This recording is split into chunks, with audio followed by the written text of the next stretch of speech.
Bienvenidos, soy Michi Baeza y hoy les traigo un story time paranormal. Comenzamos. La noche había caído sobre nuestra pequeña ciudad y mi mamá, mi hermana y yo habíamos decidido salir a la explanada en busca de diversión. Eran las 11 de la noche y la mayoría de los puestos ya se habían ido, dejando un ambiente vacío y sombrío. Después de una hora de caminar sin rumbo fijo, decidimos regresar a casa. Nuestra casa era pequeña, con solo una habitación y una cama ubicada en el lado contrario a la puerta. Esa noche habíamos dejado la puerta abierta y yo comencé a cambiarme de ropa mientras mi mamá se acostaba en la cama. De repente, sentí un escalofrío recorrer mi cuerpo y mi mirada se dirigió hacia la puerta abierta. Fue entonces cuando lo vi, una silueta imponente que parecía cubrir casi toda la puerta, con un cuerpo robusto y cuernos en la cabeza. El shock me paralizó y me quedé como en un trance, incapaz de moverme o hablar. No fue hasta que escuché el grito de mi mamá que reaccioné. Me preguntó que si estaba bien y le dije que había visto algo en la puerta. Ella me dijo que no había visto nada, pero que había sentido una presencia extraña y perturbadora. Salí de la habitación con un palo en la mano, dispuesta a revisar el resto de la casa, pero no encontré nada. Solo había oscuridad y un silencio que parecía consumir todo. Pasaron los días y comencé a desvelarme viendo series en la laptop hasta altas horas de la madrugada. En ocasiones escuchaba que me llamaban por mi nombre, aunque no hubiera nadie ahí. Pasaron los días y comencé a desvelarme viendo series en la laptop hasta altas horas de la madrugada. En ocasiones escuchaba que llamaban por mi nombre, Michelle, Michelle, aunque no hubiera nadie ahí. Las cosas comenzaron a escalar poco a poco.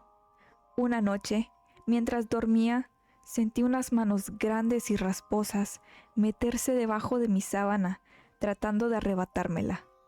Me quedé quieta, sin saber qué hacer, y decidí ignorarlo, pensando que quizá solo era mi imaginación. Pero las sombras comenzaron a aparecer en diferentes lados de la casa, y físicamente comencé a sentirme mal. Me veía más pálida y ojerosa, y me sentía débil y cansada. Un día, en la escuela, volví a ver la sombra gigante acechándome desde la puerta de mi salón. Entré en pánico y pedí a la maestra que llamara a mi papá para que viniera por mí.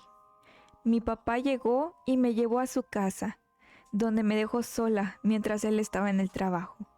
La casa era enorme y estaba solamente yo. Comencé a escuchar ruidos extraños. Se escuchaban pisadas merodeando por toda la sala. La puerta del baño se abrió sola. Se prendieron algunas luces de la casa y yo me escondí muerta de miedo. Llamé a mi papá para que viniera. Cuando llegó, vimos que efectivamente habían puertas y luces prendidas, como si algo o alguien lo hubiera dejado así, pero ese alguien no había sido yo. Mi mamá me dijo que me quedara unos días en casa de mi papá, mientras ella realizaba un ritual de despojo en nuestra casa.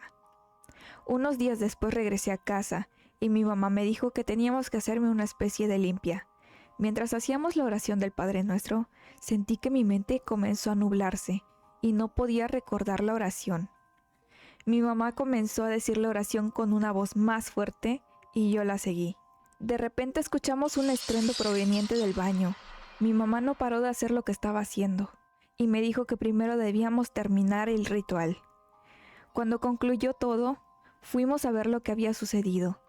El espejo que estaba sobre el lavabo se había estrellado contra la pared del lado contrario y se había roto en pedacitos, como si algo lo hubieran lanzado con mucha fuerza. Mi mamá me dijo que lo que sea que haya estado molestándome ya no podría entrar en la casa porque había hecho un despojo y un destierro para que el ente que me había estado afectando no volviera a entrar.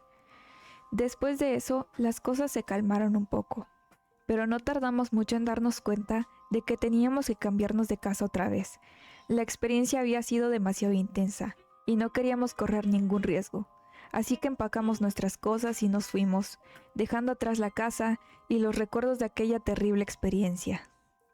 Eso fue todo por el video de hoy. Si les gustó, no olviden darle like, suscribirse y seguirme en todas mis redes sociales. ¡Nos vemos! ¡Bye! ¡Mua!